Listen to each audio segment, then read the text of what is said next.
Shalom saudaraku dalam Tuhan. Saudara, di video berikut Juma merasa diri paling mengerti Alkitab daripada Edis TV. Tetapi pada akhirnya ketika Edis TV menjawab bahkan membicarakan tentang bahasa Arab, maka Juma berusaha lari dari pernyataan dan pertanyaan Edis dan selalu mengalihkan pembicaraan membahas ayat-ayat Alkitab yang sebenarnya Juma sendiri tidak mengerti Alkitab. Saudara dalam Tuhan, mari kita lihat videonya. Mari kita dengarkan banyak poin yang pastinya menjadi berkat dalam kehidupan kita. Dalam hal ini, menambah wawasan kita, menambah pengetahuan kita tentang agama Kristen dan Islam. Dan setelahnya kita berikan komentar kita di kolom komentar. Dan mari kita mendukung Apologet Kristen dengan tekan tombol like, share video ini supaya menjadi berkat bagi orang. Mari kita mulai tekan tombol like sekarang juga. Dan mari kita bagikan videonya. Itu ditemani oleh setan jin korin ya, dan itu sudah masuk Islam jinnya gitu loh. Itu ada di hadismu, iblis atau setannya itu sudah masuk Islam. Oke, langsung itu panjang lebar. Saya cuma jawaban itu ya. Anda menjawab bahwa di dalam agama Anda iblis tidak menginginkan manusia hidup kekal atau masuk ke dalam surga. Coba Anda lihat di Yohanes 13 ayat 2. Iblis membisiki Yudas itu untuk apa? Ya, iblis itu kerjanya adalah melawan firman Tuhan gitu loh. Terus Enggak, saya tanya, jangan pakai jurus gereja. Saya tanya, iblis membisiki Yudas untuk apa? Untuk mengkhianati tuannya sendiri, untuk mengkhianati Yesus. Tujuan pengkhianatan itu apa? Tujuan pengkhianat agar dia dapat uang. Agar Yesus disalib. Oh enggak, tujuan dia agar dia dapat uang, bukan tujuan agar dia disalib. Enggak ada itu. Kamu bacalah dimanapun, kalau bisa kamu tunjukkan, saya sembah kamu. Jadi Yesus itu dikhianati oleh Yudas, bukan supaya Yudas mengarahkan tentara-tentara Romawi untuk menyerahkan Yesus, bukan? Tidak. Jadi Yudas mengkhianati Yesus. Jadi Yesus demi 30 uang perak. Enggak, coba kamu lihat. Apakah Yesus pernah berbicara kepada Yudas bahwa di antara kalian ada yang akan mengkhianati saya dan menyerahkan anak manusia kepada orang-orang yang berkepentingan untuk menyalibnya? Pernah nggak kamu dengar itu? Ya, Yesus mengatakan di antara kalian adalah iblis. Terus tujuan iblis mengkhianati ini Yesus disalib. Tujuan salib apa? Tujuan salib apa? Ya. Maksudmu gimana maksudmu? Aku tanggapin. Jawab aja dulu. Ya. Ketika Yesus mati disalib, ada nggak yang dibebaskan dari dosa waris? Ya, inilah yang perlu saya luruskan ya dari pemahaman Muslim ya. Kalau kalian mengatakan bahwa Yesus disalib untuk menebus dosa dan lain sebagainya, itu perspektif kalian gimana sih? Yesus mati di kayu. Dengarkan dulu. Jadi itu salah. Li, kalau kamu nanya, saya jelaskan, kamu diam gitu loh. Lagi pula ini sebenarnya udah out of topic loh ya, out of topic. Jadi kamu kalau mau seperti ini, channelmu masih baru, masih seger. Kenapa saya pertanyakan ini sebagai terapi supaya kau jangan mimpi ke Inggris. Orang Inggrisan itu sudah berbondong-bondong masuk Islam meninggalkan ajaran yang seperti ini. Halu lagi kan. Nggak boleh halu, Pli. Oh, masih pagi halu. Aku tanggapin Bang Jul, sebentar. Silakan. Ya, silakan, Bang. Ya, tapi Bang Juma, dia mau ke Inggris biar aja gitu, mengurangi beban di Indonesia juga kan. Biarlah dia berlalu. Daripada di sini nularin orang gitu kan. Oke, saya kasih Giti, silakan Giti. Ya begini ya, aku agak prihatin melihat teman-teman mengagungkan orang seperti Bro Zulkifli ini ya. Dia kitab suci. Sebentar dulu.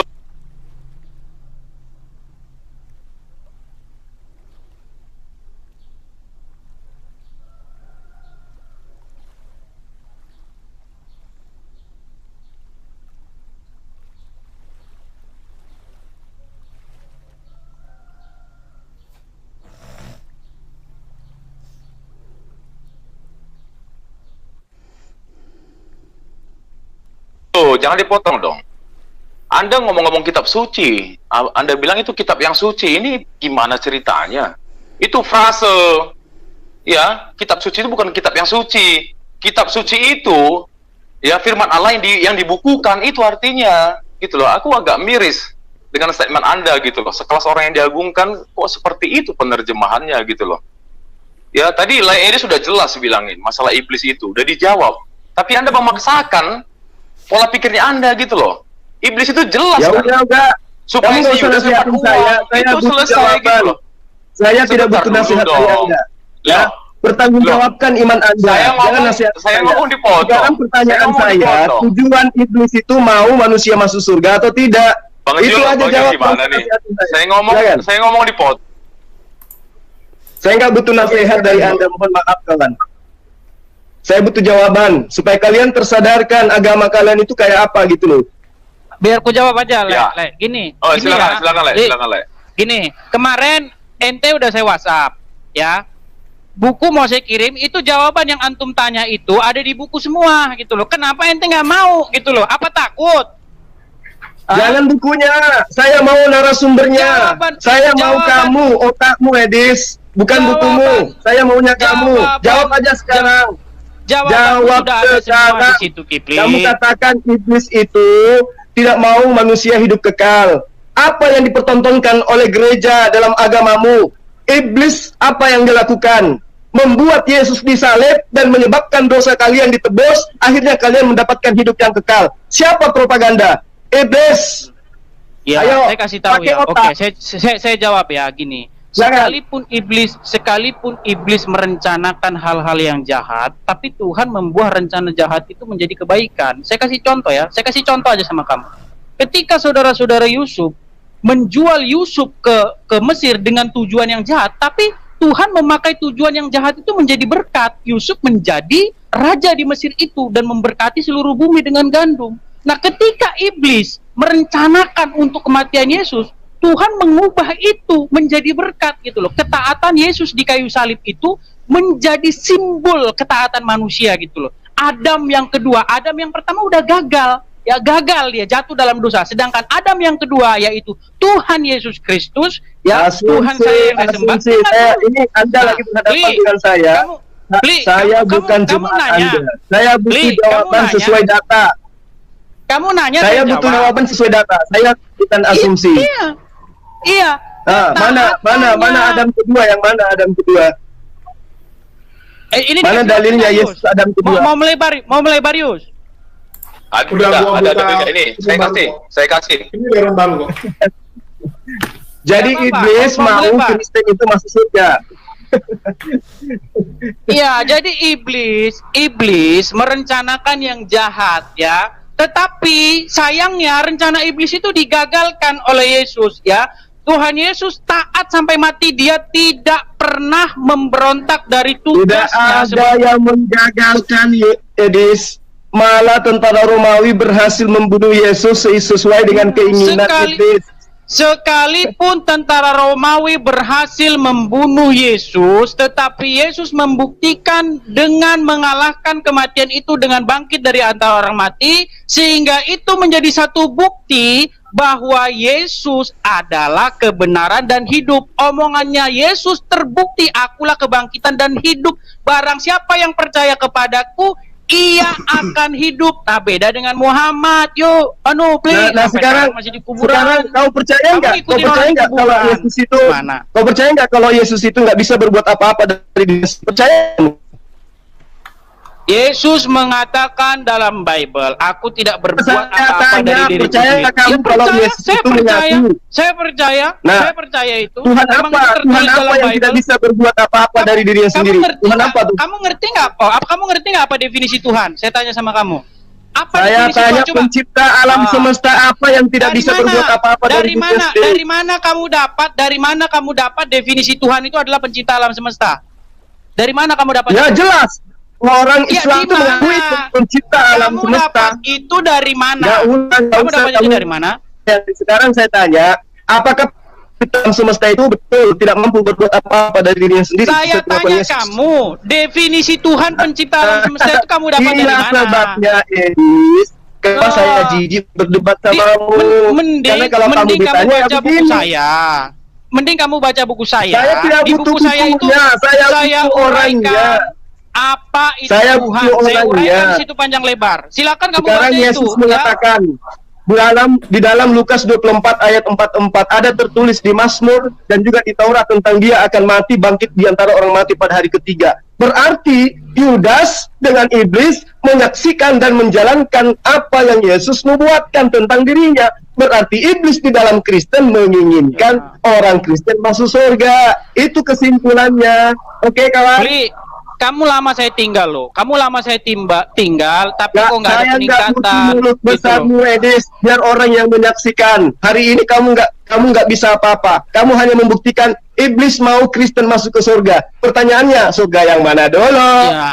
Ya, itu asumsimu. Yang jelas-jelas tertulis di hadismu. Itu bukan asumsi, itu data loh. Bagaimana setan yang kemudian mengikuti Yudas Muhammad sudah masuk Islam. Itu yang harus kamu pikirin. Iblis membisikkan Yudas agar Yudas berkhianat ke Yesus. Akibat Ya, itu khianatnya Yesus disalib. Akibat salib Kristen dibebaskan dari dosa. Kristen dibebaskan dari Muhammad Tuhan. Kristen dibebaskan dari Yesus Adam kedua ada di 1 Korintus 15 ayat 47. Silakan dibaca. 1 Korintus 15 ayat 47. Enggak, itu di buku saya udah saya bahas, Bang. Iya, Bang. Di buku saya udah saya bahas panjang lebar itu, Bang. Iya, Bang. Ya, Silakan. di buku saya udah saya bahas panjang lebar. Jadi gini ya, saya di gini. Saya Yesus butuh ketaat. bukumu. Saya butuh kamu, Edis. Beli. Kalau kamu ilmu. Saya minta kedewasaanmu lah ya. Ya kan? Kedewasaanmu udah lama kamu saya tinggal loh. Ya. Harusnya kamu yang mikir, Edis. Harusnya kamu yang mikir. Ngapain kau bikin buku? Kamu nggak punya kapasitas apa-apa. Ya, Buku apa yang kamu buat? aja, Kamu itu bagi saya, Edis, bagi saya mohon maaf, kamu itu hanya anak TK yang baca sampul buku kedokteran lalu kemudian buka praktek. Camkan itu baik-baik. Nggak apa-apa. Saya juga nggak minta pendapat yang begini baca loh. Yang buku jelas, itu pasien semua. yang jelas kamu belum pernah pegang buku saya. Sentuh aja nggak pernah. Gimana Iya, kamu saya mau nggak pernah komentari pegang isinya? bukumu, tapi saya sudah sering membuat pengarang buku itu babak belur kayak sekarang nih. Ya kalau cuman klaim self Boleh gua ngomong proclaim nggak? gitu buat Boleh gua ngomong apa nggak? gitu loh. Boleh gue ngomong Itu bukan klaim, itu fakta, Edis. Ini Bro Zulkifli ini aneh loh. Pengertian Iya, kitab suci aja pegang- udah salah, pegang nggak mau ngomong yang pernah. lain lagi. Ginting Iya, diam dulu Ginting ya. Ginting kau diam buku dulu. saya, Kau kamu hormati pegang. Bang Zuma. Diam dulu Edis. Edis diam dulu. Bang Yang Zuma ini bukan orang sembarang. hormati orang kok. Diam dulu Dia kau. juga hormati Diam orang dulu. kok. Diam dulu. Kau jangan sembarangan. Bang Zuma ini Sembarang kelasnya apaan? bukan kelas kau.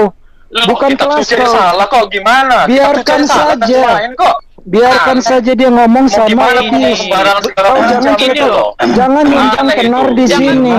Jangan numpang tenar di sini. Kalau di Ngomong aja sini salah jangan kok. self-proclaim. Jangan numpang tenar di sini. Aneh. Kelasmu belum Loh. sampai. Kelasmu belum sampai. Loh, Biarkan Ustaz, aja, lu logikanya diam nggak aja. main kok. Diam Apa kitab suci? aja. Coba aku tanya. Apa kitab suci? Diam Tanya dulu. aja. Apa? Diamkan Apa kitab aja. suci? Biarkan Bang Zuma Apa kitab sama suci? Edis. Kelasmu Masa kitab belum suci kitab yang sampai. suci itu aneh. Kelasmu belum sampai. Diam aja. Loh, Udah diam logikanya ya. nggak main tuh. Lu Apa kitab diam suci aja. coba? Iya, apa Jadi kitab jangan suci? numpang tenar. Nggak usah. Jangan Aneh numpang itu tenar orang. kepada Bang Zuma. Santai aja. Kau diam Saya aja, hanya biarkan ingin Edis saya sama hanya ingin Zuma. kalian sadar. Ini orang bahwa ada ternyata ilmunya. di dalam kitab Numpang Anda. tenar sama Bang Zuma. Nggak ada ilmu gimana? Apa kitab suci coba? Kutanya. Coba jawab. Udahlah, itu kau nggak ada ilmunya. kitab suci? Apa kitab suci? Kelasku aja belum. Apa Kau kitab mau suci? hina-hina Bang Zuma. Iya, ngomong banyak banget lu. Gak ada Apa kitab ilmunya, suci? udah diam aja. Apa kitab Dengarkan suci? aja Bang Zuma sama Apa Edis. kitab suci? Diam aja. Diam Enggak, aja. nggak perlu gua, ngapain Nggak gua ada harus dengar? ilmunya. Gak ada ilmunya. Oke, jadi hari ini kita sudah membuktikan ya bahwa di dalam ajaran Kristen iblis menginginkan pengikut Kristen itu masuk surga. Data dalil saya sudah serahkan. Artinya bahwa siapa yang ingin masuk surganya iblis, silakan meluk agama Kristen. Itu dari Oke, saya. nggak apa-apa beli. Kamu punya perspektif semacam itu nggak apa-apa saya hargain ya. Cuman itu tidak tertulis di dalam Bible-nya orang Kristen. Itu perspektif kamu ya. Kamu memandangnya itu seperti tertulis. Itu tertulis, Edis. Yang memanggil Yesus itu sebagai anak Allah siapa? Coba saya minta lah, cobalah kamu dewasa lah, gantian lah orang ngomong gitu loh. Kamu ngomong kan saya diam, saya jawab kamu gitu loh. itu perspektif kamu semacam itu, oke, nggak masalah ya, kamu punya perspektif yang salah, saya bilang gitu. Nah, tapi Muhammad itu ketika Aisyah bertanya Aisyah kepada Muhammad, apakah setiap orang diikuti oleh syaitan? Muhammad bilang iya. Apakah termasuk engkau juga? Iya, tapi setannya sudah masuk Islam. Justru setan yang masuk Islam itu dalam agama. Kamu salah di situ, karena kamu nggak bisa membedakan antara setan dengan jin. Kamu salah. Iya, intinya di tempatmu itu jin korin masuk Islam gitu loh. Itu aja, itu jelas-jelas ada gitu loh. Bahkan Muhammad ketika Muhammad dikatakan jika seorang laki-laki dan seorang perempuan berdua, yang ketiga adalah setan. Jadi sebenarnya gini ya. Kamu nggak bisa membedakan antara jin dengan setan. Itu payahnya di situ. Iya, kamu nggak bisa membedakan antara manusia dengan Tuhan. Di situ bedanya. Tuhan itu apa sih? Coba ada nggak kata Tuhan dalam Quran? Saya kasih tahu sama kamu. Ada nggak usah. Saya sudah tamat dengan pertanyaan kamu. Kamu nggak tahu di dalam dari Quran kata itu Tuhan ada kata Tuhan. Itu saya sudah paham itu ya. Ini udah lari kemana-mana kamu. Rasa bahasa Indonesia itu, Edis, ketika orang Indonesia berkata Tuhan, itu identik dengan pencipta alam semesta. Ngerti? Oh, nggak ada, salah itu. Baca buku terus saya yang kamu katakan Tuhan apa menurutmu? Yang Tuhan itu apa? Ya, kamu saya bukakan satu ayat dalam Quran ya. Sebenarnya di dalam Quran maupun dalam Bible tidak ada kata Tuhan, yang ada itu kata ilah dan kata Rob. Iya, kamu dengarkan penjabaran saya, dengarkan.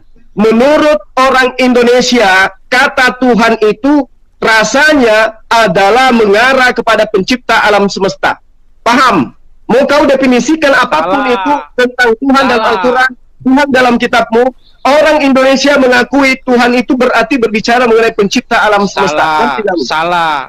Saya jawab dengan Quranmu. Coba tunjukkan di Indonesia ini ada benda yang disebut Tuhan selain pencipta alam semesta. Silakan. Ya, saya jawab dengan kitabmu ya. Saya nggak butuh itu. Edes, saya katakan samamu, rasa bahasa Indonesia mengajarkan orang Indonesia ketika mendengarkan kata Tuhan itu identik dengan pencipta alam semesta. Iya. Itulah kesalahan persepsi. Itu kesalahan persepsi. Kenapa? Karena Tuhan ini siapa yang salah? Siapa yang salah di situ? Siapa yang salah? Salah persepsi umum. Kata Tuhan itu merujuk kepada satu jabatan, ya, merujuk kepada satu jabatan. Makanya kehadiran saya ini mewakili umum bahwa Tuhan menurut orang Indonesia pencipta alam semesta. Ya, itulah persepsi yang salah. Ya, saya cuma ngomong, kalau kita bicara terjemahan selesai kita. Di dalam Quran tidak ada kata Tuhan, yang ada kata Rob dan kata ilah. Nah, kata ilah dan kata Rob ini terjemahannya sebenarnya kata Rob inilah yang diterjemahkan sebagai Tuhan. Nah, ilah inilah mungkin yang kamu maksud. Sekarang saya tanya sama kamu, apa definisi ilah dalam bahasa Indonesia yang benar? Ilah sembahan. Salah lagi kamu. Dari mana kamu dapat itu? Dari mana kamu dapat itu? Saya salah. Coba kamu. Coba giliran kamu. Saya luruskan kamu ya. Apa definisi ilah yang benar? Ya, saya luruskan. Al-Jatsiyah ayat 23. Al-Jatsiyah ayat 23 berkata, maka pernahkah kamu melihat orang-orang yang menjadikan hawa nafsunya sebagai ilahnya? Sekarang saya tanya sama kamu, ada nggak orang yang menjadikan hawa nafsu sebagai ilahnya, berpikir bahwa nafsunya itu adalah pencipta langit dan bumi? Ada nggak yang berpikir begitu? Nah, sekarang saya tanya samamu, apa definisi sembahan? Kan tadi saya mengatakan ilah itu sama dengan sembahan. Nah, sekarang sembahan itu apa? Ilah itu definisi sembahan itu apa? Ayo, supaya kamu itu cerdas sedikit. Kita bukan bicara.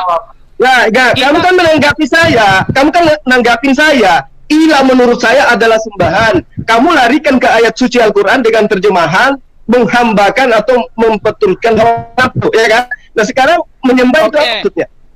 Enggak, kita nggak bicara bahasa Indonesia. Kita bicara ilah, apa terjemahan ilah yang benar ke dalam bahasa Indonesia. Saya bukakan kamu contoh Al-Jatsiyah 23. Pernahkah kamu melihat orang yang menjadikan nafsunya sebagai ilahnya? Ilah di situ digunakan. Sekarang dengar dulu. Ilah itu sembahan. Dengar seseorang itu menghambakan dirinya ke syahwat. Dengar dulu yuk. Pli, dengar. Saya tidak perlu dengar. Kamu dengarkan saya, kamu tanggapin, saya dengarkan kamu, saya tanggapin. Kamu siapa emang? Gantian Sekarang kamu mengatakan di dalam Al-Quran ada sembahan. Nah sekarang bisa nggak saya mengatakan orang yang memperturutkan hawa nafsunya dia tunduk dan patuh terhadap nafsunya? Bisa saya katakan begitu? Nah, itu makanya saya bilang tadi ilah. Bisa, betul. Jadi ilah itu berarti apa yang salah? Apa yang salah ketika saya mengatakan kita sama dengan sembahan? Yang salah ketika kamu menerjemahkan ilah itu sebagai pencipta langit dan bumi, itu salah. Setuju. Siapa yang bilang ilah pencipta langit dan bumi? Kamu yang ngomong itu barusan. Saya mengatakan ilah identik dengan sembahan. Ayo, kamu jangan melintir, Edis. Kamu jangan melintir, Edis. Kamu tanya apa itu ilah? Saya katakan sembahan. Mana saya katakan ilah itu pencipta alam semesta? Tuhan itu bisa merujuk kepada setan, bisa merujuk kepada siapapun. Ketika kamu jadikan dia berotoritas, itu sudah benar. Itu sudah benar. Itu sudah benar. Yang saya katakan sama dulu, Tuhan menurut Indonesia itu adalah pencipta. Saran saya sama kamu, baca buku saya, di situ saya uraikan semua. Nah, sekarang ketika Anda tanya, apa arti ilah? Saya katakan sembahan. Anda melarikan ke ayat Al-Quran dengan menggunakan terjemahan. Saya katakan, apakah orang yang memperturutkan hawa nafsunya bisa dikatakan dia menyembah hawa nafsunya? Dia tunduk dan taat pada nafsunya. Saya sepakat dengan kamu. Dalam apa yang salah di situ? Oke. Sekarang saya tanya sama kamu. Ketika kamu menuruti iblis, berarti kamu menjadikan iblis sebagai Tuhan. Betul? Sepakat nggak kamu? Sepakat nggak kamu, saya tanya? Betul. Oke. Betul. Itu berarti dia menghambakan diri. Betul. Sebentar. Kepada perintah iblis. Sama seperti yang Anda lakukan. Menyembah Yesus itu perintah siapa? Ustaz Zuma, sebentar. Edis, sabar dulu. Bang Zuma nih, nggak seru, nggak ada Enggak. Saya luruskan, sebentar Alwan. Saya luruskan sedikit Alwan. Edis, sabar. Sedikit, please, sedikit Alwan. 20 detik. 20 detik Alwan, sebentar, please. 20 detik. Enggak, ini harus saya luruskan. Saya tahu begini. Sabar dulu, Edis, sabar. Enggak, 20 detik aja. Sebentar, sabar dulu. Saya baru bicara, dengarkan saya baik-baik. Saya tahu nanti ujung-ujungnya kamu kata kembali lagi kepada atiullah wa atiur rasul, berarti mentaati Muhammad, berarti menyembah Muhammad, begitu kan? Itu kan sudah basi, sudah diulang-ulang. Betul. Iya, dan itu sudah Bang Jul dimoderasi aja Bang Jul. Sekarang gini dulu, saya mau ini dulu ya. Tadi Bang Chandra itu suka memotong, kemudian Yoga juga suka memotong yang tadi itu. Biarkan mereka berdua. Itu saja saya mau kasih tahu gitu. Jadi biar enak didengarnya. Ini masalahnya begini, Ustaz Alwan. Anda bukan sebagai moderator, Bang Chandra. Anda bukan moderator. Iya, sebentar. Begini, kita harus fair loh. Itu nggak boleh. Sudah, saya kembalikan ke Bang Julius. Kembalikan ke Bang Julius saja. Saya kasih timer. Iya, kasih timer aja Bang Jul, bagus tuh. Saya begini, kalau saya usul gini, kita ambil beberapa menit ya, misalnya Ustaz Zuma, lalu Pak Edis, lalu Translator juga ya, ada, betul. Kita ganti-gantikan aja ngobrol. Betul, kasih timer aja. Iya, karena lu bukan nyalanin tadi nginting, lu cuma potong-potong. Oke, saya kasih timer, kira-kira gimana Bang Zuma sama Bang Edis? Boleh, nggak apa-apa. Biar saya selesaiin dulu Kipling di sini. Sombong loh. Iya, tapi mungkin waktunya aja, karena di sini juga sudah menjelang zuhur dengan Ustaz Zuma. Saya sih begini, Edis, kalau saya tanggapin dulu ya sebelum saya keluar, saya izin live ya. Pertama, narasi itu sudah basi juga, sudah kita jelaskan berkali-kali. Saya nggak tahu seberapa temboknya muka Anda menjelaskan itu dan tidak capek-capeknya gitu. Saya sudah katakan al-ilah dulu. Ada kata alif lam itu bermakna ma'rifah. Kalau dia bermakna ma'rifah berarti itu khusus lillahi, khusus untuk Allah. Ar-Rabb, ada alif lam di situ. Lam mau gantiin Zulkifli? Mau gantiin Zulkifli kamu? Enggak, saya ketika misalnya kemarin saya tanya kamu, apa bahasa God dalam bahasa Aramaik? Kamu jawabnya apa? Allah, ya kan? Iya. Salah kan? Berarti Iya, kamu memang. harus akui dulu bahwa kamu salah. Betul tidak? Kok salah dari mana? Bahasa Arabnya, Cross-check lagi. bahasa Arabnya God. Itu syiriak. Bahasa Arab. Itu syiriak. Allah. Ya, kamu tahu nggak bedanya Syria sama ini? Beda. Sama Syria itu sama Arab? old Iya, itu Syriak. beda beda dengan logat. Aramaik. Itu beda logat, Old Syriak, Alwan. Kamu beda ngerti apa? Aramaik. Saya Kami katakan ini sama pegang kamu pesita. sejak awal. Alwan, kamu punya pesita nggak? Saya tanya sama kamu. Kamu punya pesita nggak? Saya tanya kamu. Kamu ngerti nggak apa Dengarkan pesita? coba. L Apa pesita? dengan elaha itu beda. udah Itu saja lari kamu tidak bisa kemana-mana bedakan. kamu. Oke, Alaha saya cuman kasih permisalan kedua. Kamu tidak bisa bedakan tentang jin, kamu anggap setan. Korin itu artinya sahabat, seperti korin, sesuatu yang sangat dekat. Kamu anggap dia setan. Dapat dari mana sumbernya? Saya tanya kamu. Saya tanya sama apa kamu. Itu setan, apa itu jin? Bisa Saya bedakan tanya, tidak setan dengan jin? ini melebar. Kamu mau bantuin Zulkifli? Enggak, kamu bantuin Zulkifli berdua. Tidak. Saya tidak ingin karena Ustadz Zulkifli sendiri kamu aja tahu sudah nggak lebih Muhammad dari Bang Alwan katanya mau closing. Bang Alwan mau closing, katanya udahlah pergi aja sana. Karena saya ditimpali, makanya saya coba untuk menerangkan. Oke, jadi ketika misalnya dua orang bantuin Zulkifli nggak apa-apa, 2 orang. Enggak. Bantuin. Sudah mau zuhur. Kayaknya. Oke, saya serahkan waktu ke Ustadz Zuma dan teman-teman yang lain. Tapi saya ingin sampaikan seperti ini gitu. Bahwa ketika itu sudah diterangkan dan itu sudah berkali-kali, coba masuk ke area yang lebih baru lagi. Kamu hanya memperpanjang sesuatu yang sudah, dan bosannya kan di situ. Kamu takut, tidak sampai di titik bosan. Kamu takut Zulkifli mau saya hajar yang ini. Yang kedua, Bang Chandra ini juga emosionalnya nggak terjaga, ingin menimpali, ingin masuk, ingin memotong. Tapi masih mending lah. Ingin membela. Orang MMA. Biasanya dia nantang orang MMA. Iya. Belum sampai itu. Iya, oke, saya izin dulu. Ya. Saya closing apa, Jul? Nanti biar Ladies sama Bro Zulkifli aja berdua nggak apa-apa. Ya, makasih ya Bang Jul ya. Jadi begini ya. Ini Bro Alwan ini terlalu banyak framing dan segala macam. Aku nggak simpati juga jadinya gitu loh. Kita harus fair lah. Dari tadi, perhatiin ya, dari tadi. Gitulah Edis ngomong, ditimpali. Gitulah Bro Zulkifli ngomong, nggak kita timpali kok sebenarnya. Gara-gara dia sering timpali kok. Ini kan nggak ke topik kok. Oke, terakhir. Nggak ke topik. Oke, terakhir gini, oke. Aku kasih kata aku ngomong si Mojul dari 2 Petrus 2 ayat 12. Tetapi mereka itu sama dengan hewan yang tidak berakal, sama dengan binatang yang hanya dilahirkan untuk ditangkap dan dimusnahkan. Mereka menghujat apa yang tidak mereka ketahui, sehingga oleh perbuatan mereka yang jahat, mereka sendiri akan binasa seperti binatang liar. Makasih banyak Bang Jul, salam damai. Makasih Bang Ginting. Ya, ini Bang Ginting sering sekali bercerita dan entah kenapa ya, ceritanya selalu mengingatkan saya kepada Bang Ginting dan teman-teman ya, kayak tadi kan cerita tentang kawannya ya, 2 orang, satu yang nggak punya kemampuan tapi iri aja karena teman satunya menonjol ya, terus dia pernah cerita juga yang lain-lain yang mirip sama dia gitu, luar biasa. Oke, sebenarnya dari tadi kita juga udah nggak masalah ya antara Bang Zuma sama Bang Edis, kalau bilang nggak memotong, perasaan dua-dua saling memotong ya, tetapi yang pasti yang lain tidak ada yang nimbrung gitu.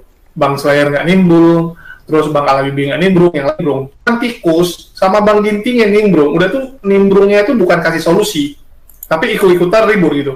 Kalau Bang Awan saya biarkan karena dia kasih solusi gitu. Ada solusi dan kalimat menenangkan gitu. Sehingga temponya tuh turun. Kalau Ginting kan enggak, dia cuma ikutan heboh-heboh gitu, cuma untuk buat rusuh aja. Itu yang membedakan. Kenapa kalau udah rusuh biasa saya persilakan Bang Awan, karena kita tahu tipikal Bang Awan ini nggak gampang ya terprovokasi oleh orang-orang seperti Bang Ginting. Oke, ini kira-kira gimana Bang? Mau dilanjutkan atau di lain kesempatan aja? Jadi yang pertama ya, tadi buktikan bahwa itu adalah agama yang diselamatkan oleh iblis untuk masuk ke surganya iblis melalui propaganda yang dilakukan terhadap Yudas. Kemudian sudah Edis bertanya tentang ilah, ya, tentang Tuhan dan seterusnya. Saya sudah menjelaskan bahwa ilah itu adalah sembahan. Nah, dia katakan salah, katakan sembahan. Artinya, lalu kemudian dia mencari terjemahan dalam Al-Quran. Lalu kemudian dia katakan, berarti kamu itu menyembah kepada iblis karena taat kepada apa? Taat kepada siapapun karena ketaatan itu adalah penyembahan. Ini definisi yang dia bangun sendiri. Padahal ketika dia mencoba untuk mengatakan pada Rasulullah SAW itu juga adalah penyembahan, berarti Itu salah di situ. Karena status Rasulullah hanya sebagai Rasul. Status Allah kepada Allah berarti ketaatan kepada Tuhan. Ketaatan kepada Rasul berarti ketaatan kepada utusan Tuhan. Ketaatan terhadap Allah dan ketaatan terhadap Rasulnya itu berbeda. Makanya Yesus mengatakan, siapa yang dia percaya kepada yang telah mengutus aku, siapa yang mengimani aku berarti dia percaya kepada yang mengutus aku. Selalu identiknya kepada yang mengutus. Makanya orang-orang yang menyembah kepada utusan itu kesesatannya di situ. Kami taat kepada Rasulullah. Taat apa? Taat untuk mengikuti perintahnya untuk menyembah kepada Allah. Nah, kalau taat kepada Rasul dalam arti kata seperti apa yang dipertontonkan Kristen, mereka mengaku pengikut, tapi ujung-ujungnya dia menyembah Yesus. Itu sudah salah di situ. Ketika kita menganggap kita taat kepada Rasul, taat kepada Yesus, berarti taat kepada ajarannya, perintahnya, itu sudah benar. Nah, sekarang pertanyaannya, apakah Kristen ini taat kepada perintah Yesus? Itu yang jadi masalah. Tidak ada ketaatannya. Mereka cuma mengaku pengikut. Dalam prosesi keagamaan mereka, tidak ada satupun ketaatan terhadap Yesus. Mereka malah menyembah. Sama seperti Musa. Ketika Musa datang, dia sebagai juru selamat. Dia datang membawa keselamatan bagi Bani Israel. Dia adalah utusan Tuhan. Dia adalah Nabi. Kemudian Bani Israel menyembah dia. Dia telah datang memberikan sesuatu yang sangat luar biasa. Belah lautan, membuat baja bisa hidup, membuat ular bisa membuat orang sakit itu sembuh dan seterusnya. Apakah kemudian dia disembah? Tidak. Yesus datang, dia memberi mujizat. Apakah orang Yahudi pada saat itu juga menyembah Yesus? Tidak. Musa aja mereka tidak sembah, apalagi Yesus. Bagaimana dengan Kristen? Dia ini penumpang gelap, menyembah Nabi, menyembah Rasul, dan sebenarnya itu sudah menghinakan agama Samawi, agama langit, agama Samawi. Mereka Kristen ini menghina agama Samawi dengan mengatakan utusan Tuhan, utusan yang berupa Nabi itu mereka sembah dan mereka tuhankan. Dan sandingkan dengan pencipta alam semesta. Itu makanya muncul pertanyaan saya tadi di awal, apakah iblis itu menginginkan manusia masuk ke surga? Jawabannya tidak. Tapi di dalam praktek keagamaannya, iblislah yang menjadi dasar terjadinya penyaliban sehingga orang Kristen dibebaskan dari hukum penghambaan terhadap Tuhan dan dibebaskan dari aturan-aturan Tuhan. Kristen merdeka dari semua itu karena propaganda iblis. Artinya Kristen akan dimasukkan ke dalam surganya iblis. Saya kira seperti itu, Adinda Julius, karena di sini udah azan. Nanti kalau misalnya benar-benar tim kita, ya tim saya itu sudah mengizinkan saya berdebat dengan Edi, sebenarnya saya mau, teman-teman nggak mau. Tapi kalau dia selalu bermulut besar seperti ini, saya siapkan waktu untuk dia. Demikian sementara. Kamu saya kasih waktu untuk mempersiapkan diri. Enggak, Zulkifli saya kasih waktu untuk mempersiapkan diri untuk menghadapi saya. Saya cuma mau jelaskan gini ya, orang Islam dan juga orang Kristen kebanyakan ya, itu tidak bisa membedakan apa itu avodah atau ibadah dengan menyembah. Ya, jadi gini, yang perlu saya luruskan begini. Arthur Jeffrey dalam bukunya The Foreign Vocabulary of Quran memasukkan kata ibadah di dalam Quran itu sebagai kata yang dipinjam dari bahasa Ibrani. Saya luruskan. Jadi arti ibadah ini itu sering dipahami orang sebagai suatu ritual kegiatan acara keagamaan ya, misalnya berdoa di gereja, sholat di masjid, dan kegiatan-kegiatan acara agama sebelumnya. Jadi maksud saya gini ya, kebanyakan orang mengartikan ibadah adalah sebuah ritualisme belaka, padahal arti dari ibadah sesungguhnya bukanlah itu.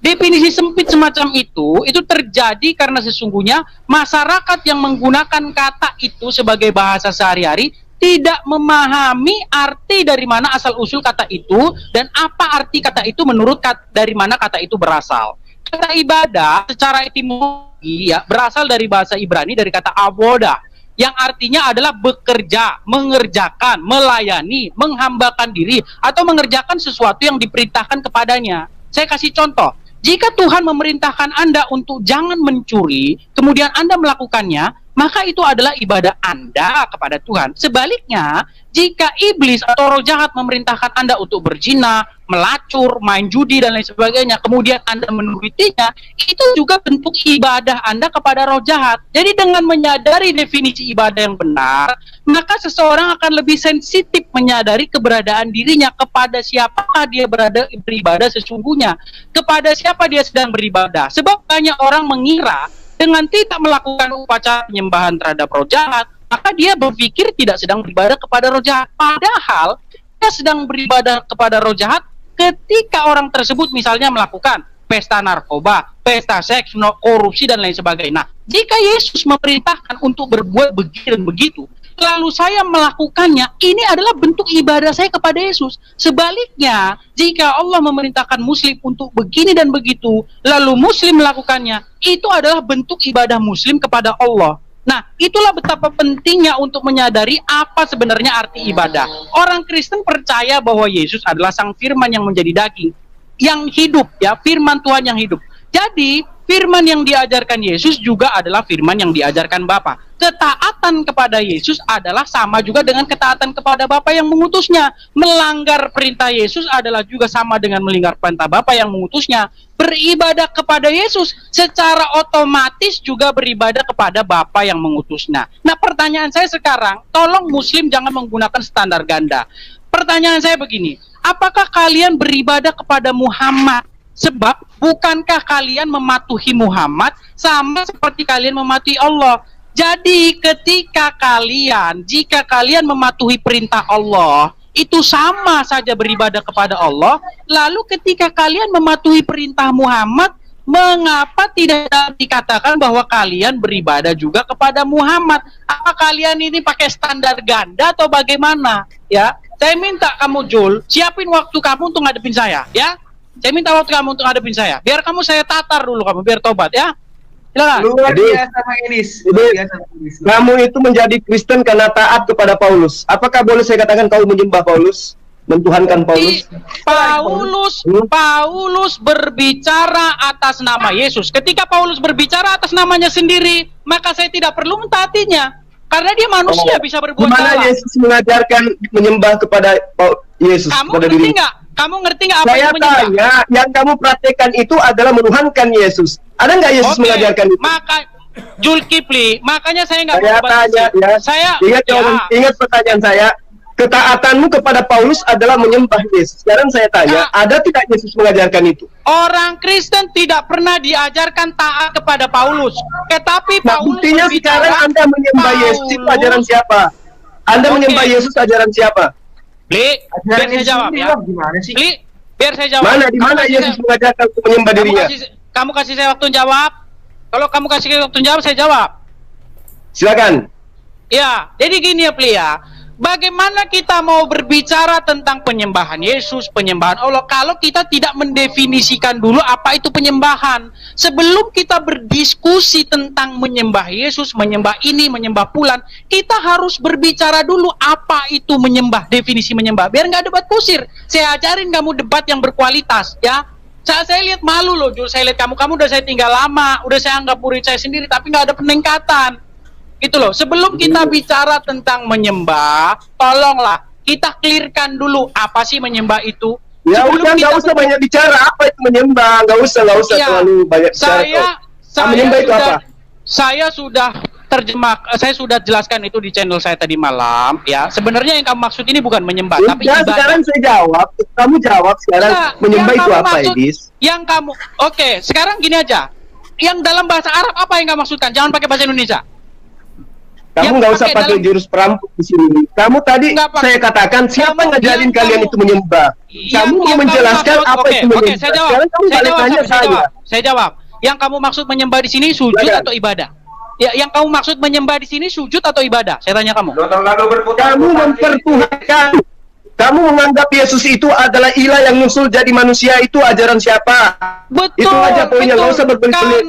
Karena Yesus mengatakan, barang siapa yang melihat aku, ia telah melihat dia yang mengutus aku. Barang siapa yang taat kepada Yesus, sudah otomatis dia taat kepada Bapa. Barang siapa yang menjadikan Yesus sebagai Tuhan, ketaatanmu menjalankan ajaran agamamu, menuhankan dia, menyembah dia di samping Bapa, itu dari mana ajarannya? Lo dari Yesus sendiri. Kamu gimana? Yesus katakan aku adalah Bapa. Itu karena kamu tidak tahu apa itu menyembah, proskuneo, dengan apa itu ibadah, avoda. Udah saya bilang sama kamu, avoda itu adalah melakukan suatu pekerjaan, melakukan suatu pelayanan. Ketika saya mematuhi perintah Yesus, saya menjalankan apa yang diturutinya, itulah saya ibadah kepada dia. Kita bicara ibadah, bukan sujud. Sekarang yang pencipta alam semesta ini Yesus atau Bapa yang mengutus Yesus? Yang menciptakan alam semesta adalah firman Tuhan. Bible mengatakan firman Tuhan saya tidak tanya itu. Saya tidak tanya itu. Itulah makanya saya jijik sama kamu yang saya tanya. Jangan lari kemana-mana. Bapak yang mengutus Yesus atau Yesus yang dilahirkan? Bapak yang mengutus Yesus atau Yesus yang dilahirkan Maria yang menciptakan alam semesta? Itu pertanyaan saya. Ya, Kenapa jadi kamu harus bisa bedakan ya mana firman Tuhan, kayak perempuan Des. Kamu bisanya cuma menghakimi. Ditanya apa, jawabmu apa? Saya tanya yang menciptakan alam semesta ini Bapak yang disembah Yesus itu debat atau kusir Yesus nanti. yang Itu debat kusir. Maria? Apa jawabanmu kemudian?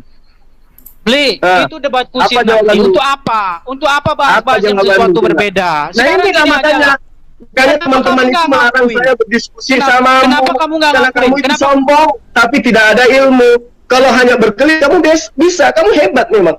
Pertanyaan sudah jelas, yang menciptakan alam semesta Yesus yang disembah oleh Bapak yang disembah Yesus atau Yesus yang dilahirkan oleh Maria, yang diceboin oleh Maria? Apa jawabanmu kemudian? Ya, saya jawab. Nah. Daging Yesus ya, flesh ya atau tubuh Yesus itu tidak menciptakan apapun. Makanya ketika yang kamu bertanya bukan Yesus. Saya sudah bilang sama kamu, daging tubuh Yesus itu baru yang menciptakan ada. Bukan Yesus kan? Ya, kamu bilang Yesus sebagai apa dulu? Sebagai firman Tuhan atau sebagai Yesus sebagai daging? Yesus itu manusia atau firman Tuhan? Ya, dua-duanya. Dua-duanya. Kamu salah. Coba di mana? Di mana Yesus mengaku? Di mana Yesus atau di kitabmu itu? Di mana di kitabmu itu dikatakan Maria melahirkan firman? Coba. Tidak pernah ada. Pernah ada. Tetapi ada dalilnya Maria melahirkan anak manusia, betul? Gini ya Yus ya. Gini ya Plia, gini. Pertama, ambillah satu tema yang ada kaitannya dengan perbandingan agama. Itu urusan Kristen, kamu nggak ada urusannya ke situ. Apa? Nah, gitu dong. Sekarang gini aja. Lambaikan bendera putih itu begitu, harus terang-terangan. Ya, sekarang gini aja. Penyembahan terhadap, kamu kan mempermasalahkan penyembahan terhadap Yesus. Apakah penyembahan terhadap Yesus adalah musyrik atau tidak? Saya jawab. Jelas musyrik dong. Dan itu yang kamu praktekkan. Kamu berkelit dengan mengatakan dagingnya Yesus atau firmannya Yesus. Kan itu caramu menyembunyikan kalau kamu itu udah keok. Kan gitu. Gimana? Fakta kamu sudah mengakui bukan Yesus karena Yesus adalah daging. Memang daging Yesus. Karena kamu nggak bisa. Karena kamu tidak bisa melihat Yesus sebagai manusia dan Yesus sebagai sang ilahi. Ini kamu nggak bisa bedakan. Mana? Coba tunjukkan sisi keilahian Yesus mana? Sama seperti kamu tidak. Sekarang saya tanya sama kamu. Susun kekuatanmu, tunjukkan kepada saya mana bukti Yesus itu punya sisi keilahian. Sekarang saya tanya sama kamu. Tunjuk sisi keilahian Yesus mana? Ya, saya harus menjelaskan kekristenan. Nah, ini kamu nggak bisa jawab. Caramu seperti anak-anak, Kifli. 6. Caramu seperti anak-anak. 8. 9. Ketika Al-Quran dibakar, saya tanya sama kamu, yang terbakar itu Al-Qurannya atau kertasnya? Saya tanya sama kamu. Kenapa lari dari Al-Quran? Saya menjelaskan sesuatu yang apa kamu pahami. Ketika Quran dibakar, saya tanya sama kamu, apakah Quran terbakar? Sisi keilahian Yesus mana? Ketika disunat. Saya tanya sama kamu, ketika Al-Quran dibakar, apakah Al-Quran terbakar? Saya tanya sama kamu. Hakikatnya terbakar nggak? Apa cuma kertasnya? Yesus mana? Iya, kamu nggak bisa bedakan. Kamu nggak bisa bedakan Yesus sebagai daging dan Yesus sebagai sang ilahi. Itulah kenapa. Mana sang ilahinya mana? Coba kamu tunjukkan sang ilahinya mana? Supaya saya mampu membedakan. Supaya saya mampu membedakan. Coba pakar yang mengaku Edis ini tunjukkan sisi keilahian Yesus itu yang mana? Ketika Yesus mengampuni dosa. Ketika Yesus menyembuhkan orang, ketika perkataan dosa di mana? Ya, saya capek ngomong sama kamu. Ada waktu saya jelasin sama kamu di situ. Ketika Yesus mengatakan dosamu telah diampuni, dia tidak mengatakan dosamu telah aku ampuni. Jadi ini aja. Buanglah debat kusir. Sekarang kembali kepada tema. kalau kamu sebentar ini biar saya close dulu. Gini ini penting ini ya. Kalian itu pakai standar ganda. Selesai. Pli, kamu dari tadi ngomong saya diam loh. Gini Pli ya. Ketika kamu mengatakan, ketika saya mematuhi perintah Allah, contohnya, ketika Allah memerintahkan untuk sholat, kemudian saya patuhi itu dan saya lakukan, itu adalah bentuk ibadah. Kamu sepakat di situ, ya, pakai standar yang mantap. Tapi ketika saya bilang, ketika kamu mematuhi perintah Muhammad dan melakukannya, kamu bilang, oh nggak ibadah. Ini yang saya bilang, kamu standar ganda. Kami nggak pakai standar ganda. Juga loh. Siapa bilang itu bukan ibadah? Siapa? Kapan saya katakan jadi kamu beribadah kepada Muhammad? Hah? Bukan ibadahnya kepada Muhammad. Perintahnya apa? Ada nggak? Ada tidak ibadah yang dilakukan penyembahannya untuk Muhammad? Ada nggak? Tunjuk dalilnya. Ketika kamu mematuhi semua perintah Muhammad, apakah kamu tidak menyembah Muhammad? Tidak dong. Tapi taat kepada perintahnya. Karena kamu nggak tahu definisi ibadah. Tadi kan saya bilang sama kamu. Sekarang ibadah kami itu kami tujukan kepada siapa? Ya kepada Muhammad. Di mana kami menyembah kepada Muhammad? Kamu dalam sholatmu 5 kali sehari kamu mengucapkan salam kepada Muhammad dalam tahiyat. Loh, kamu dalam tahiyat. Itu makanya saya katakan itu. Dalam tahiyat itu anak TK yang baca apa sampul butuh kebenaran. Di dalam tahiyat kamu mengatakan Assalamu alaika ya ayuhan nabiyyu. Kamu ngomong sama siapa di situ? Waktu kamu sholat, kamu mengatakan Assalamu alaika ya ayuhan nabi, kamu ngomong sama siapa? Hah? Kita juga menyebut nama Abraham di dalamnya. Nggak pernah. Kamu menyebut nama Kami menyebut juga Abraham di dalamnya. Kamu menyebut nama Abraham tidak secara langsung. Kamu menyebut langsung namanya. Ketika kamu mengatakan Allahumma shalli ala Muhammad wa ala ali Muhammad kama shallaita ala Ibrahim wa ala Ibrahim. Apa kamu juga mengatakan kamu mengatakan kami menyembah Ibrahim juga? Di situ kamu tidak sedang berbicara kepada Muhammad ataupun tidak sedang berbicara kepada Ibrahim, karena kamu mengatakan kamu itu anak TK yang baca sampul buku kedokteran lalu kita praktek. Ketika kamu mengatakan Allahumma sholli, ketika kamu mengatakan Allahumma sholli, kamu tidak berucap kepada Muhammad, tidak berucap kepada Ibrahim, tapi ketika kamu mengucapkan Salamu alaika ya Nabi, kamu mengucapkannya kepada nabimu yang ternyata sekarang sudah tidak hidup lagi. Jadi kamu berdoa kepada orang mati, betul atau tidak? Betul. Penyembahannya di mana? Kepada orang penyembahannya mati. Di mana? Penyembahannya. Itulah penyembahanmu dalam tahiyat. Kalau dikatakan salamun al-nabi itu artinya apa? Kamu ngomong sama Muhammad di situ. Artinya apa? Ya, salam kepadamu wahai Nabi. Salam sejahtera kepadamu wahai Nabi. Kamu ngomong sama siapa di situ? Jadi kalau saya mengatakan salam kepada Edis, aku menyembah kepada Edis. Saya tanya kamu ngomong sama siapa ketika kamu mengucapkan Assalamu alaika ya Nabi, saya tanya. Ya kepada Nabi. Nah, benar nggak kamu? Sekarang Nabi mau ada di mana? Masih hidup nggak? Oh, jadi harus hidup gitu. Loh, kamu berkomunikasi dengan orang mati dalam sholatmu, betul nggak? Jadi gitu. Jadi kalau misalnya saya mengatakan keselamatan atas komunikasi dengan orang mati, bahkan saya yakin. Oke, bahkan saya yakin sholatmu tidak seperti yang Muhammad lakukan. Apakah Muhammad mengucapkan tahiyat? Apakah Muhammad mengucapkan Salamu alaika ya Nabi? Dia mengucapkan itu enggak? Ya jelas dia melakukan itu karena dia memberikan contoh. Makanya dikatakan sabu kama ra'aitumuni usalli. Salat kalian sebagaimana kalian melihat aku sholat. Dan pengajaran sholat itu diajarkan oleh beliau. Coba. Muhammad mengatakan sholatlah kamu sebagaimana kamu melihat saya sholat. Oke, sekarang saya tanya, Muhammad bersolat mengucapkan tahiyat nggak? Ketika doa Bapak kami kamu ucapkan, apakah Bapak juga berdoa kepada Bapak yang di surga? Siapa yang mengucapkan itu? Tidak pernah. Makanya itu. Makanya saya beda. Ketika Muhammad mengajarkan sholatlah kamu sebagaimana kamu melihat aku sholat, berarti sholatmu harus seperti Muhammad sholat. Sholatmu harus seperti Muhammad. Ketika Muhammad sholat, Muhammad mengucapkan tahiyat Assalamualaikum ya Nabi. Mengucapkan nggak dia? Jelas dia melakukan itu karena mereka mencontohkan. Bagaimana Muhammad mengucapkan Assalamualaikum ya Nabi? Dia mengucapkan sama siapa? Sekarang ketika saya tanya samamu, apakah menyembah Yesus di samping Bapak itu Yesus pernah contohkan? mengikuti Yesus. Nah, di mana Yesus mencontohkan menyembah Yesus? Yesus mengatakan bukan mengatakan.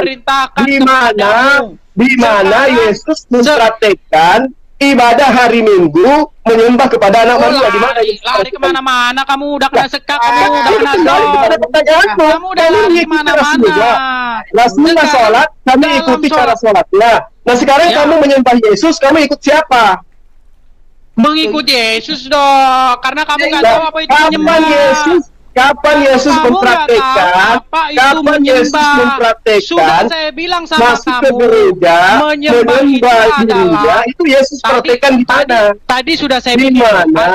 Di mana Yesus mempraktekkan dirinya menyembah kepada manusia bernama Yesus? Di mana? Tadi kita sudah bahas Ajasia 23. Pernahkah kamu melihat orang-orang yang menjadikan hawa nafsunya sebagai Tuhannya? Pernahkah kamu melihat orang-orang yang menyembah hawa nafsunya? Sekarang saya tanya, kamu sudah ada berita penting, tunggu dulu ya, Bang Zuma, si Walabu barusan ke telepon nih, mamanya Chris yang kemarin saya ada di tempat Bang Zuma, yang di Makassar, itu lagi live masuk ke tempatnya si Walabu. Mamanya ingin sampaikan, suruh minta tolong anaknya pulang, walaupun dia muslim nggak apa-apa, maksudnya dia udah terima gitu. Ini gimana? Dia mau bicara ke sana, udah nanti coba videonya diambil lagi. Nafsunya memerintahkan dia untuk korupsi, untuk mencuri dituruti, itu artinya mentuhankan hawa nafsunya. Betul, Zulkifli sudah menjelaskan, jempol sama kamu, Fli. Tapi kenapa standar itu tidak kamu gunakan ketika kamu menuruti Muhammad sebagaimana kamu telah menuruti Allah? Kamu tidak mau mengakui kalau kamu menyembah Muhammad. Di situ salahnya kamu. Apakah kemudian ketika kamu taat rambu-rambu lalu lintas itu artinya kamu menyembah rambu-rambu lalu lintas? Secara definisi yang benar itu memang ibadah. Ibadah itu udah saya bilang tadi sama kamu. Iya, ibadah makanya saya katakan sama bukan pekerjaan. Ketika kamu taat kepada rambu-rambu lalu lintas, apakah kamu menyembah rambu lintas mentuhankan dia? Ya memang iya. Kalau kamu tidak menjadikan lampu merah itu sebagai Tuhan di perapatan, kamu jatuh kecelakaan. Itu namanya gila. Nah, itulah yang kena orang-orang Kristen kena di situ. Ketika Nabi Allah datang mengajarkan rambu-rambu untuk taat hanya menyembah kepada Allah, kalian menyembah justru yang membawa aturan. Ketika lampu merah mengajarkan berhenti, lampu kuning hati-hati, lampu hijau berjalan, justru kamu menyembah yang lampu merahnya. Di situ salahnya kamu. Ketika kamu mematuhi lampu merah, kamu meyakini bahwa lampu merah itu adalah otoritas. Orang yang taat kepada rambu-rambu lalu lintas itu bukan menyembah kepada rambu-rambu lalu lintas, tetapi taat kepada aturan pemerintah. Nah sekarang ketika Yesus datang mengajarkan rambu-rambu supaya menyembah kepada Allah, kamu justru menyembah kepada Yesus. Berarti kamu sama halnya menyembah lampu merah. Sholat itu di dalam benakmu, ibadah itu seperti itu. Ibadah itu artinya sholat di masjid. Itulah saya bilang definisimu salah. Udah saya bilang sama kamu, ketika kamu menuruti hawa nafsumu, mengikuti dia terus, apa yang dia suruh ini kamu ikutin. Kamu bilang, oh ya itu menyembah, kamu akui. Terus kenapa kamu tidak menggunakan standar yang sama, Kifli? Terhadap karena penyembahan, karena aturan ketaatan kepada Rasulullah, poinnya 100% mendudukkan dirinya sebagai nabi, mendudukkan Allah sebagai Tuhan. Saya bilang kamu menyembah Muhammad. Kami taat kepada perintah nabi, berarti kami menabikan beliau. Kalau kami menuhankan Muhammad, berarti kami tidak taat perintahnya. Di situ kebahlulannya kamu. Sama seperti aku datang bukan atas kehendakku sendiri. Aku datang atas perintah Bapak yang telah mengutus aku. Aku tidak dapat membuat apa-apa dari diriku sendiri. Apa yang aku katakan adalah apa yang diperintahkan oleh Bapak untuk aku katakan. Salahnya kamu menyembah Nabi dan Rasul yang diutus untuk menyampaikan manusia untuk menyembah kepada Allah. Kamu menyembah sang utusan. Di situ errornya kalian. Paham enggak? Ya udah gini Bang Zul, apakah Tuhan mengizinkan poligami sedangkan Tuhan itu menginginkan sepasang-sepasang? Bukannya satu Buktinya. Nah, jangan lari kemana-mana. Tuhan Ini yang aja, kau gini. sembah itu, Sebentar, Tuhan ini yang aja, kau sembah Kipli. bernama Yesus itu berasal dari keturunan poligami. Gimana tuh? Coba kamu gunakan standar yang sama. Kamu gunakan standar yang sama Al-Jatsiyah 23 ini ya. Itu dari keturunan istri keempat dari Nabi Daud. Malu nggak tuh? Tolong kamu gunakan standar yang sama. Ketika kamu menuruti hawa nafsumu, mengikuti taat. Saya tanya sama kamu Kipli.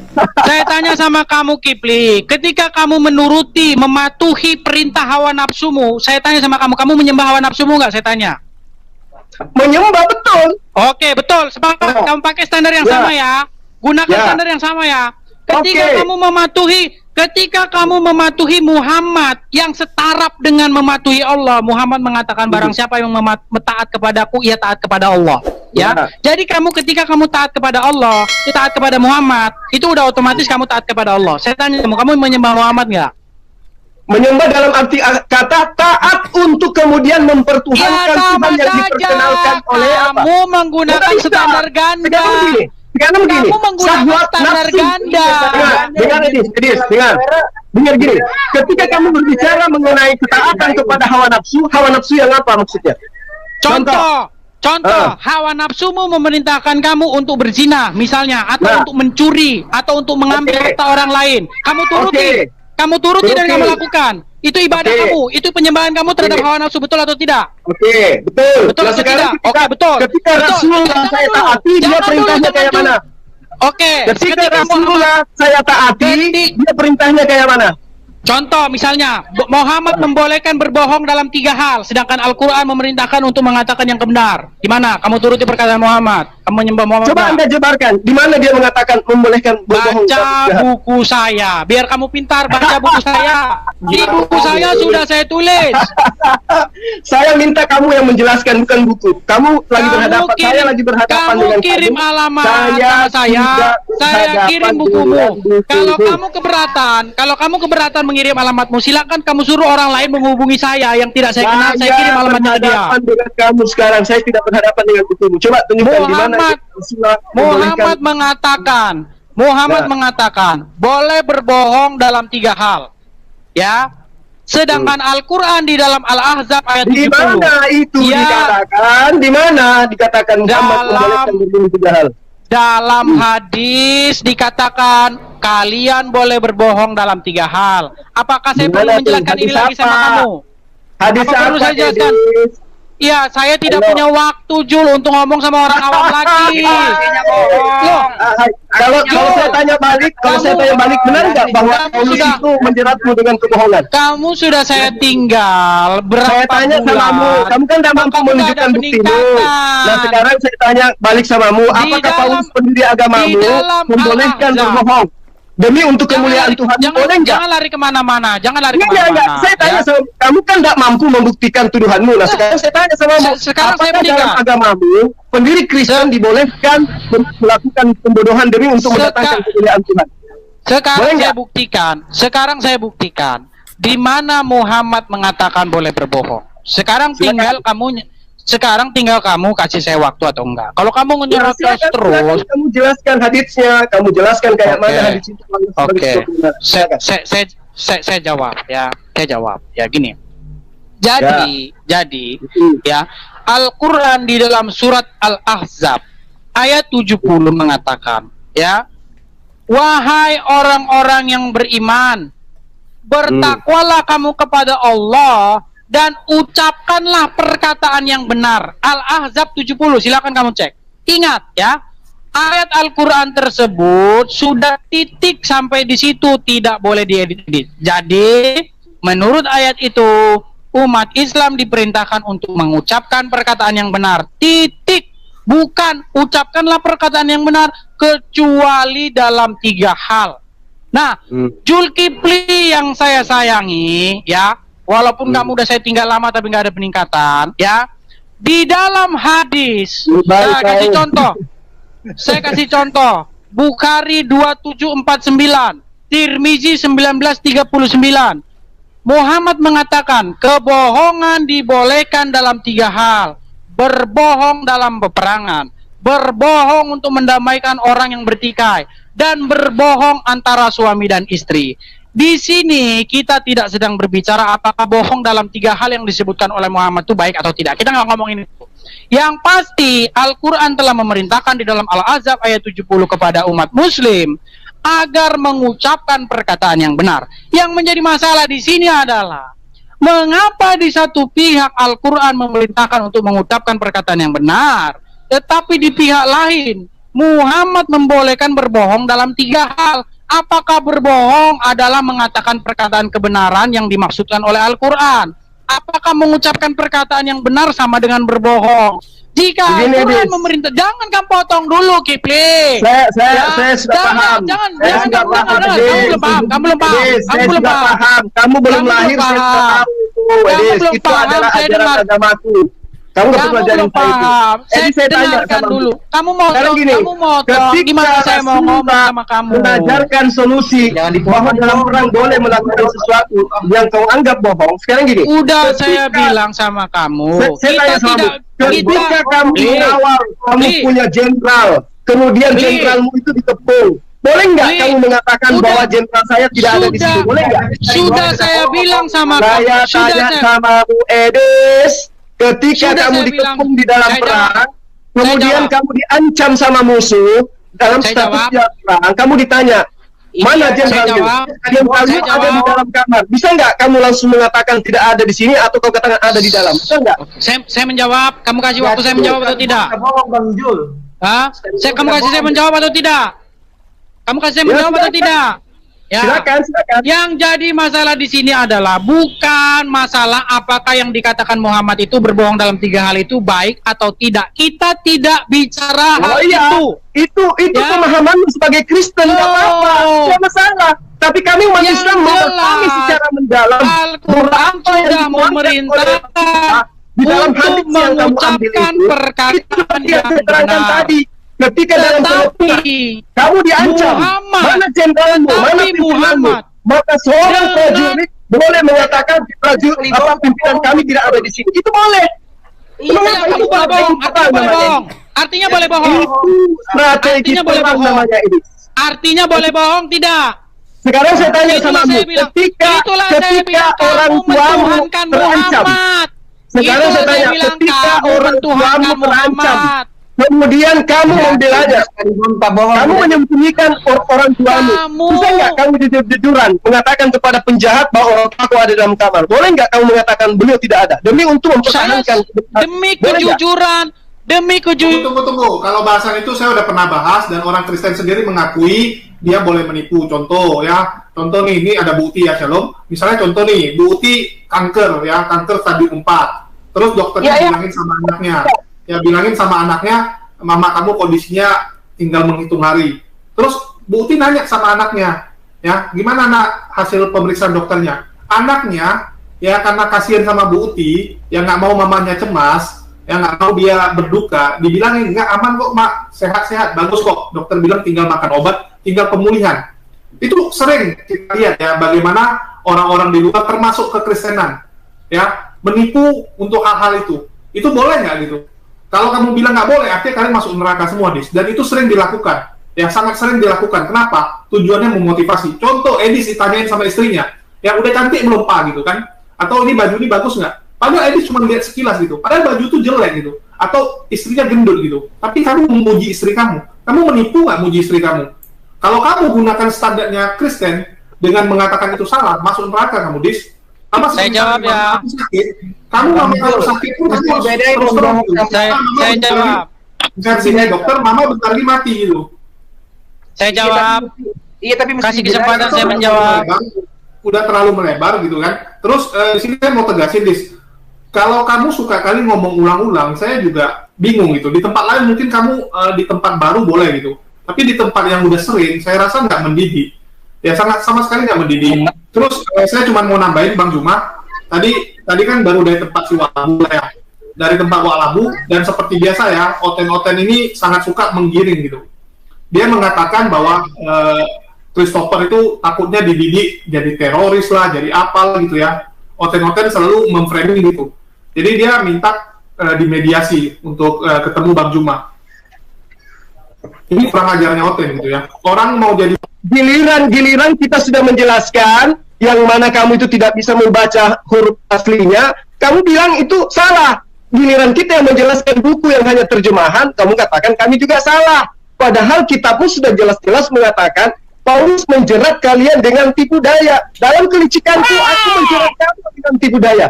Apa tuh? Ya udah gini aja Bang Zul gini aja, suruh aja Kemenak untuk menarik semua terjemahan Al-Qur'an gitu aja dah. Ribet banget. Suka. Memang ada terjemahan Al-Quran yang memerintahkan berbohong? Ada terjemahan Al-Quran yang memerintahkan boleh berbohong? Ada. Terjemahan hadis ada nggak? Terjemahan hadisnya kan begitu. Dibolehkan berbohong. Coba tunjukkan terjemahan Al-Quran yang memerintahkan berbohong. Coba. Di hadis kan ada dibolehkan berbohong. Oh, hadis. Hadis sudah saya jelaskan itu. Jul, bahkan di dalam Quran jangankan berbohong, Jul. Bukan cuman berbohong di dalam Quran itu, sumpah kalau terpaksa juga boleh. Makanya saya bilang, ya saya nggak ngomong ajaran Islam. Saya cuma ngomong ajaran kamu, Jul. Ya, ajaran kamu itu nggak lebih daripada kalau kepepet boleh. Ya, bahkan saya bilang Muhammad bersumpah pernah ditegur sama Allah. Edi, saya tanggapi sedikit ya, Ustaz Zuma permisi ya. Terus sama si siapa Yogi ya, jangan suka nyeletuk kayak tidak jelas gitu ya. Biar dia kayak provokator di belakang teriak-teriak aja. Kayak anak-anak main di pinggir jalan gitu. Woi, siapa yang lewat gitu. Enggak usah. Adinda Alwan, saya mau baru sholat. Ada pertanyaan saya, tolong dikaji nanti sama orang Kristen ini.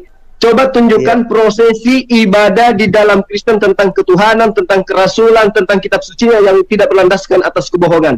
Tunjukkan fakta, kalau itu bebas dari kebohongan semuanya itu.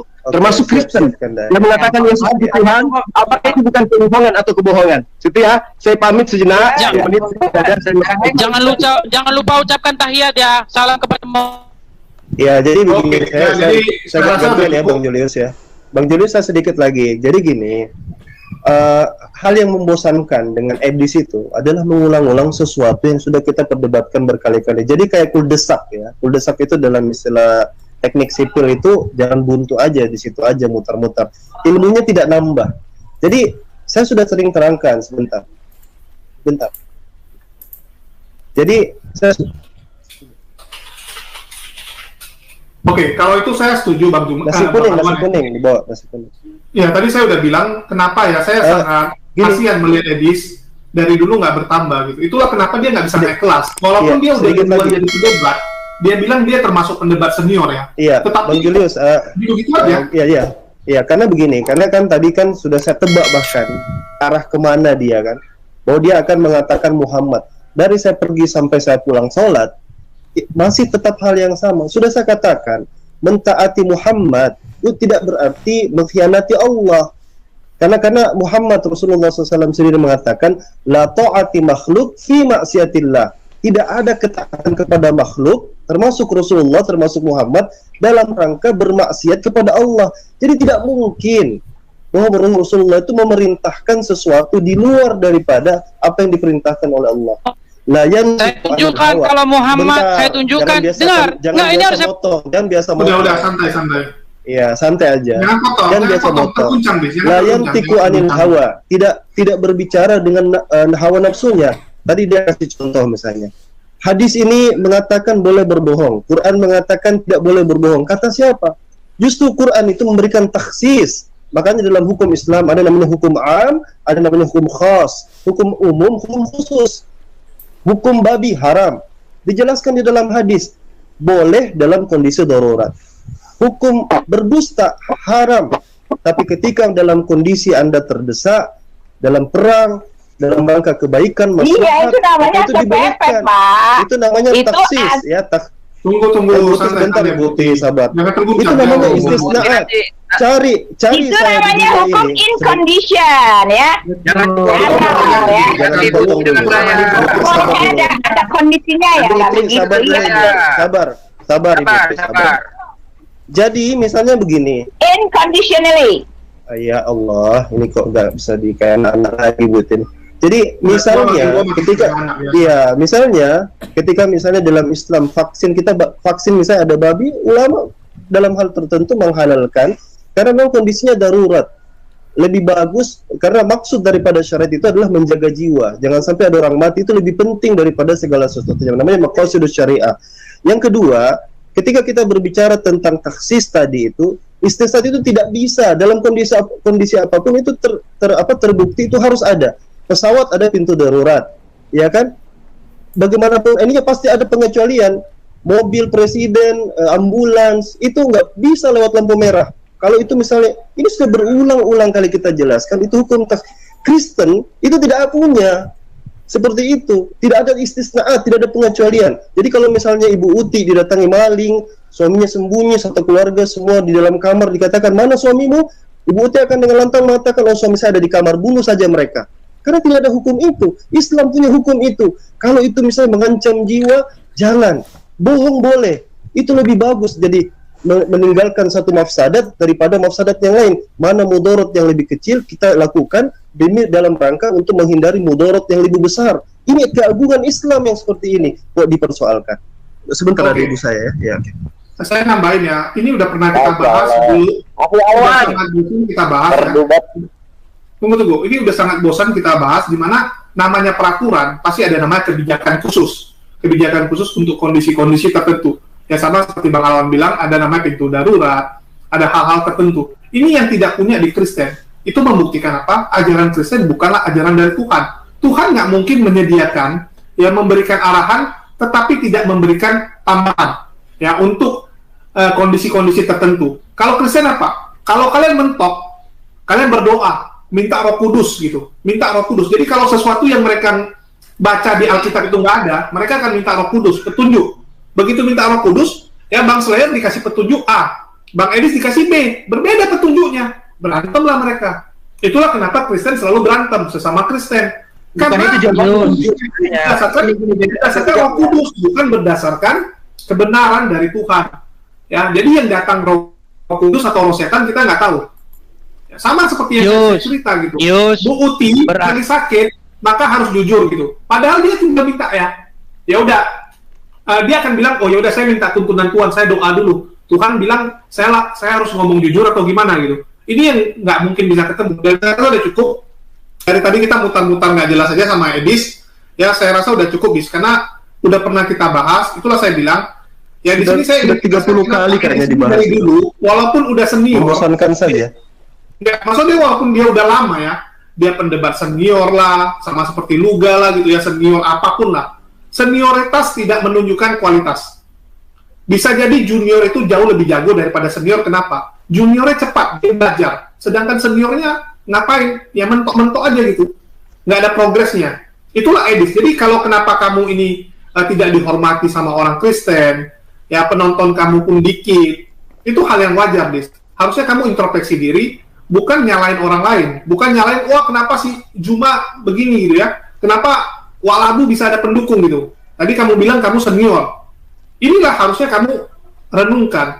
Kenapa si Walabu bisa 100.000 subscriber, ya, terus yang lain bisa rame. Tadi kamu alasan, karena saya Kristen, kalian Muslim enak gitu. Sebenarnya, ya Kristen itu malah duluan. Banyak YouTube Kristen itu jauh di atas Muslim. Itu kita akui. Ya kamu lihat Pavel 88, Kanuru di atas kami. Dia udah 200.000. Walabu juga 100.000. Tetapi kan kualitas kamu ini kamu tunjukkan sehingga kamu bisa ngejar. Nggak masalah, Walabu duluan dari saya nggak masalah gitu. Yang penting saya konstan dengan kecepatan saya yakin suatu saat saya akan kejar dia gitu. Suatu saat saya akan kejar dia. Begitu juga dengan Goldian ya. Dia dalam waktu 1,5 bulan, 2 bulan ya, udah 2 bulan, lihat kecepatannya, udah lewati Bang Alwan secara jumlah subscriber. Jumlah penonton udah ngalahin semua gitu. Bahkan channel Muslim untuk bulan ini semua dilewati sama Goldian ya, termasuk saya. Saya 3 hari ini menang sih. Jadi total dia udah menang dari semua gitu. Artinya apa? Tidak menunjukkan apapun senioritas. Jadi jangan dikit-dikit kayak nenek-nenek yang dikit-dikit mau dihormati karena dia udah lebih tua. Ini kan ibarat nenek-nenek yang selalu ngomong, hormati saya karena saya orang tua gitu. Kamu mau dihormati, tunjukkan bukan gitu yuk. Bukan orang akan respect, akan hormat. Itu aja sih dari saya. Gini aja, Bang Julius, coba ditanya Edis ini. Edis, berapa kali kamu angkat tema ini? Berapa kali? Jujur aja dari hati kamu yang paling dalam. Di mana? Di mana? Angkatnya di karena mana? kalau saya menghitung ya, saya menghitung itu sudah seperti hampir 50 kali gitu. Iya, karena kalian itu kan cuma nanya nggak bisa dijawab, kalian nggak mau dijawab, cuma nanya doang, tapi nggak kasih kesempatan saya menjawab. Kamu bilang, Berapa kali lo angkat topik ini? Itu pertanyaannya. Oh. Ya sudah lebih dari 2 kali karena kalian nggak nangkep poin saya. Bohong banget lo 2 kali baru ngangkat. Dengar dulu. Langsung aja saya rasa daripada mutar-mutar nggak jelas. Jadi bahan perbincangan antara apologet Kristen dengan Juma. Di video tadi kita sudah dengarkan apa yang menjadi narasi mereka, apa yang menjadi inti pembicaraan mereka. Hal yang utama adalah membahas tentang rencana Tuhan dalam penyelamatan dan juga rencana iblis. Nah, saudara dalam Tuhan, Juma menyampaikan beberapa pernyataan dan juga pertanyaan tentang iman kekristenan. Apakah iblis punya rencana dalam konsep keselamatan umat Kristen? Dan apologet Kristen yang di video tadi ya sangat luar biasa menjawab bahwa ya keselamatan orang Kristen bukan rencana iblis, tetapi itu adalah rencana Tuhan. Dan iblis memang punya rencana lain, yaitu untuk menarik jiwa-jiwa daripada Kristus. Nah, saudaraku dalam Tuhan,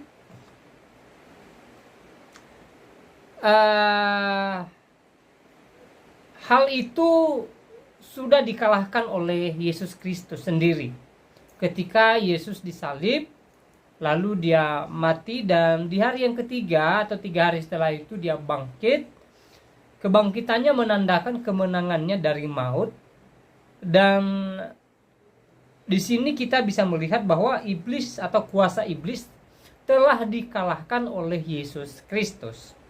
Dan sekali lagi bahwa keselamatan umat percaya kepada Yesus bukan rencana iblis, dan tidak ada sedikit pun rencana iblis di dalamnya.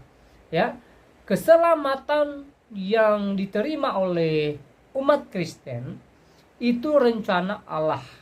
Ya, dalam hal ini Allah Tritunggal yang disembah oleh orang Kristen, Allah Bapa, Yesus Kristus, dan Roh Kudus Tuhan. Ya, Allah Bapa telah murka terhadap manusia karena dosa manusia itu sendiri. Dan firman Tuhan mengatakan bahwa upah dosa adalah maut. Lalu pribadi kedua dari Allah Tritunggal, yaitu Yesus Kristus, tidak membiarkan hal itu. Dengan inisiatifnya sendiri, dia menggantikan manusia dari hukuman maut dengan cara datang ke dunia ini, disalib, mati, dan bangkit di hari yang ketiga. Ya, dan manusia bebas dari hukuman itu, khususnya mereka yang percaya bahwa Yesus Kristus adalah Tuhan dan juru selamat dalam kehidupan mereka. Ya, sehingga saudaraku dalam Tuhan, ya, konsep keselamatan di dalam kekristenan adalah rencana Tuhan, bukan rencana iblis. Ya, memang iblis punya rencana lain, seperti yang saya sampaikan tadi, bahwa dia berencana menarik anak-anak Tuhan dari tangan Yesus Kristus dengan berbagai cara, dengan caranya iblis. Bahkan firman Tuhan mengatakan bahwa ya, iblis itu seperti singa yang mengaum-ngaum, yang sedang mencari mangsanya, dan dia mengambil kesempatan bila ada. Tetapi bagaimanapun, rencana Tuhan Allah lebih hebat, lebih besar, dan lebih dahsyat daripada rencana iblis. Sehingga ketika Yesus menyelamatkan umat pilihannya, hal itu terjadi, tidak gagal, tetapi penyelamatan yang diberikan oleh Yesus sangat sempurna sekali. Ya, Itu juga hal yang perlu disyukuri oleh umat Kristen, di mana Yesus telah menyelamatkan orang percaya atau umat Kristen dari belenggu dosa. Nah, saudaraku dalam Tuhan, kembali ke topik yang mereka bahas di video tadi, ya.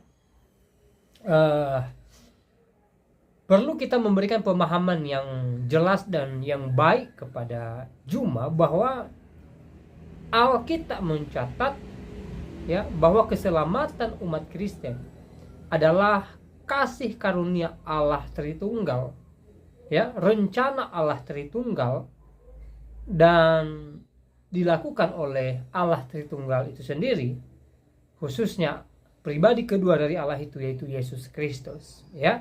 Tetapi ingat bahwa Allah Tritunggal, ya, turut bekerja dalam konsep keselamatan, ya. Nah, saudara dalam Tuhan, Alkitab juga tidak mencatat bahwa iblis merencanakan keselamatan Kristen, tidak. Justru sebaliknya, ya, iblis punya rencana lain. Tetapi bagaimanapun rencana Tuhan tetaplah rencana Tuhan, dan itulah yang terjadi, itu yang tergenapi, dan rencana iblis itu gagal total. Nah, saudara dalam Tuhan, selebihnya seperti apa tanggapan saudara? Silahkan tulis di kolom komentar. Tuliskan komentar yang baik, yang positif, terutama komentar-komentar yang memuji memuliakan nama Tuhan. Dan jangan lupa tekan tombol like dan juga share atau bagikan video ini supaya menjadi berkat bagi banyak orang. Dan kiranya Tuhan Yesus memberkati kita dari saat ini sampai selama-lamanya. Shalom.